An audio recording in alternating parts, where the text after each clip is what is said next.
STSS meeting, we're kind of talking about preppers and being prepared. So as a church, one of our beliefs is that everyone should be prepared for the rough times. Now, how does that mesh with spirituality and religion? So in the Christian Bible, in the Christian religion, there's a lot of examples of what we would look at as preppers today. So Noah and the ark. He was a prepper. You know, God told him that the earth was going to flood. Get prepared, build this big boat, get the animals ready. That's the same idea as prepper is nowadays. Moses told the Israelites that there's going to be a 7-year famine, so use this 7 years of plenty to build up your grain supplies and stuff like that, because you're going to need it when the famine comes. So that's just one more example of biblical prepping. Proverbs talks about the ant who, prepares her bread in summer and gathers her food in harvest. So being diligent and preparing for a future scarcity. One more example. That's in the Christian religion. Now, other religions also talk about preparing for the future. The Quran, for example, talks a lot about patience and planning. It talks about Yusuf, which is the prophet Joseph, with that 7-year plenty and then 7-year famine. The Quran talks about that as well. Stewardship and saving. They encourage their believers to save and invest wisely in their future. Self-reliance and hard work. The Quran encourages their followers to strive to earn their livelihood while acknowledging the need to plan for times of hardship to come.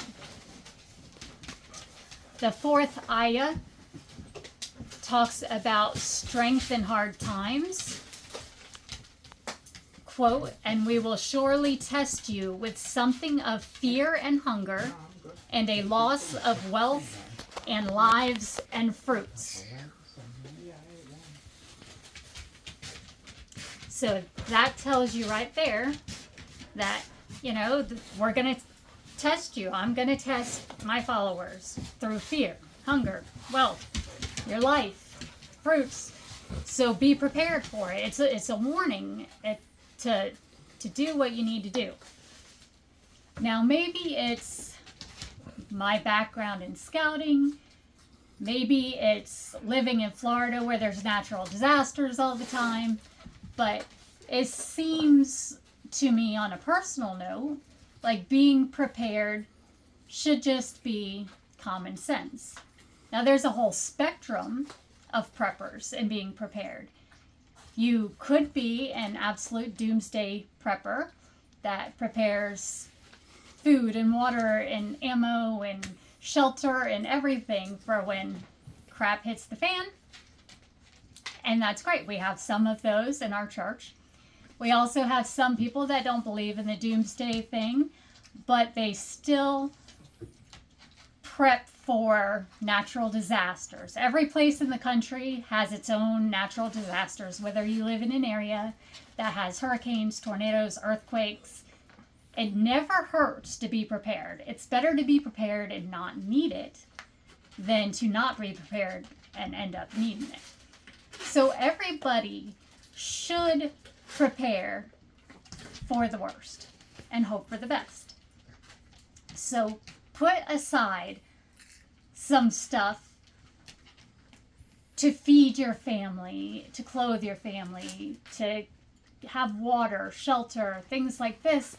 Even if your electricity goes out for a week after a disaster or something like that, take a minute to think about how much you rely on your refrigerator and your microwave.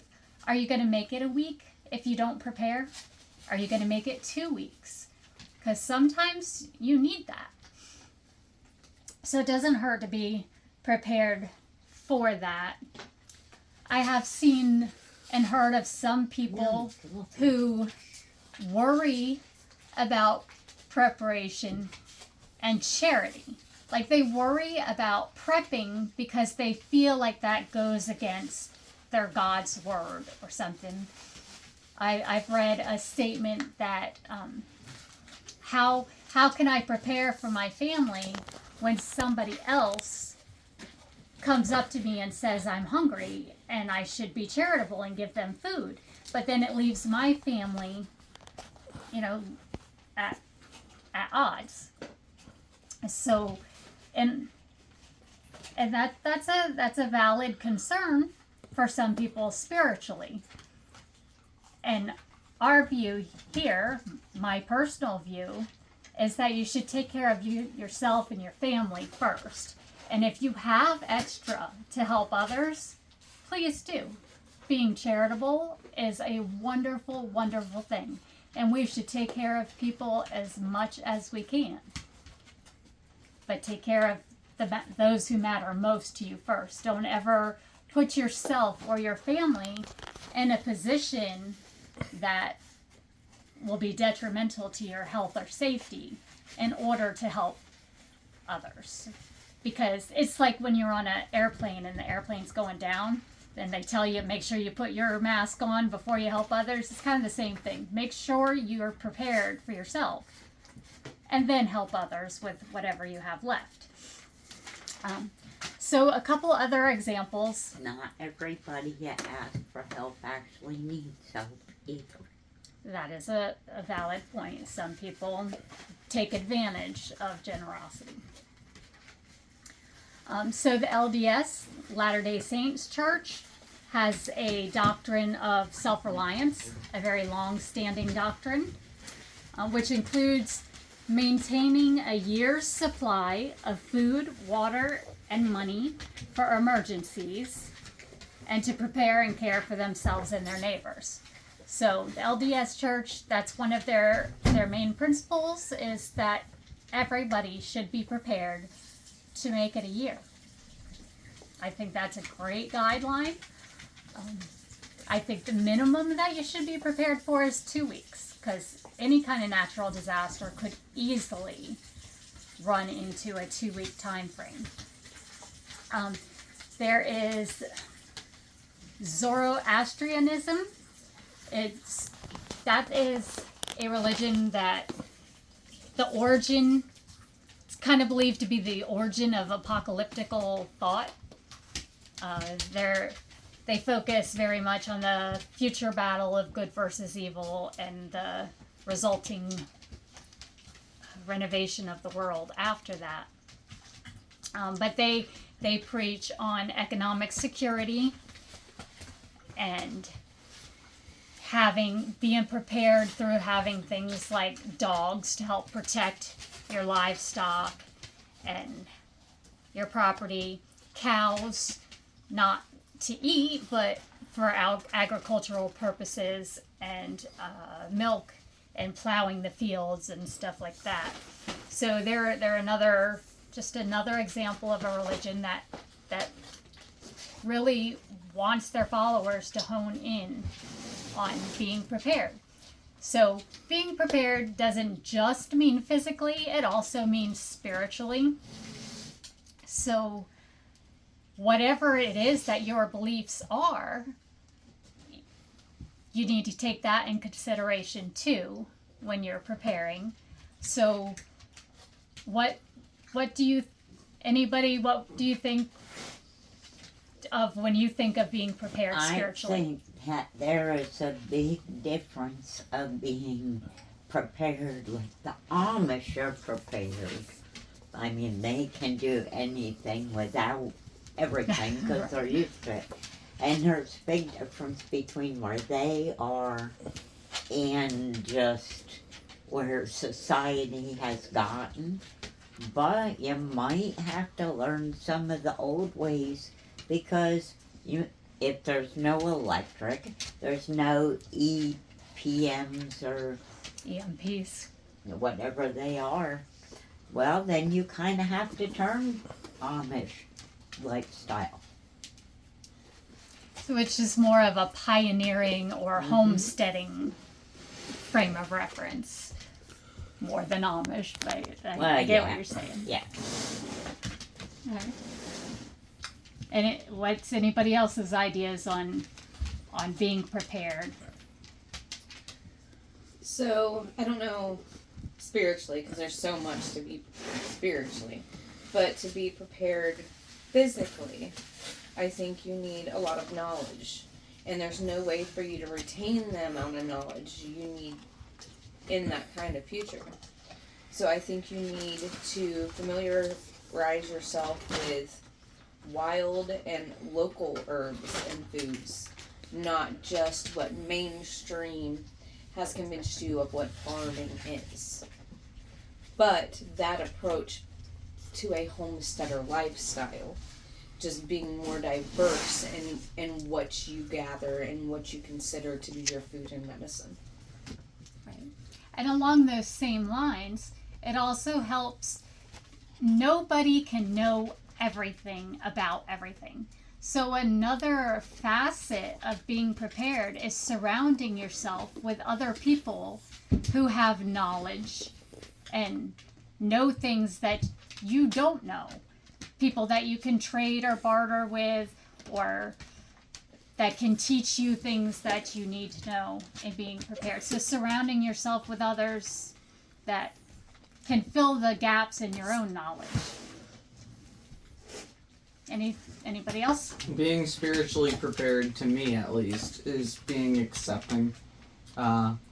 In the simplest terms, I don't want to die, but if I die, I'm comfortable in knowing where I'll end up. I feel like that's the most spiritually prepared you can be. Right. Yeah, I like that. That makes sense. And it's also a very personal journey. Not everybody believes that the end of life or the afterlife is the same. Some believe in heaven, some believe in reincarnation. There is no right or wrong that we can say. We can all only guess on our own journey. But being confident in whatever it is that you believe, that is being spiritually prepared. Absolutely. If it's reincarnation, they'll send me back the next day. Get out of here. I think. Okay. Are there any other comments on this week's topic? Not for me. Okay. Well, thank you for joining us, and please join us again next week.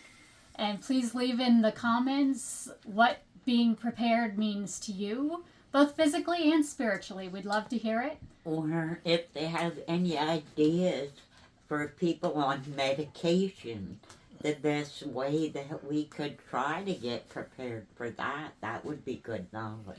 That is a concern that some of our members have had that are on life-maintaining medications, is if the shit ever hits the fan, what are they going to do if they can't get a hold of their medications?